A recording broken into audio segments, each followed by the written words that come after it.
ఇచ్చిన మాటకు కట్టుబడి ప్రజా సంక్షేమం, రాష్ట్రాభివృద్ధి లక్ష్యంగా ప్రభుత్వం పనిచేస్తుందని మంత్రి నారా లోకేష్ అన్నారు. గుంటూరులో నిర్వహించిన స్వాతంత్ర్య వేడుకల్లో పాల్గొన్న లోకేష్ జాతీయ జెండా ఎగురవేశారు. పోలీసు బలగాల గౌరవ వందనం స్వీకరించారు. ఉత్తమ ప్రతిభ కనబరిచిన పోలీసులు, ఉద్యోగులకు పురస్కారాలు ప్రదానం చేశారు.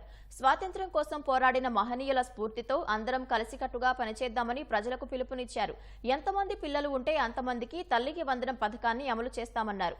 చేనేత వస్త్రాలకు జీఎస్టీ రద్దుపై కేంద్రంతో చర్చిస్తున్నామని మంత్రి లోకేష్ తెలిపారు. ప్రభుత్వం ఏర్పాటైన తర్వాత జరుగుతున్న ఈ స్వాతంత్ర దినోత్సవ వేడుకల్లో అందరి కళల్లో ఆనందం కనిపిస్తుంది. చంద్రబాబు నాయుడు గారి హామీలకి కండిషన్లు ఉండవు. అనవసరమైన రూల్స్ తో సంక్షేమ కార్యక్రమాలు మేము కట్టు చేయం. పెన్షన్ ఒకేసారి 1000 రూపాయలు పెంచి 4000 రూపాయలు చేశాం.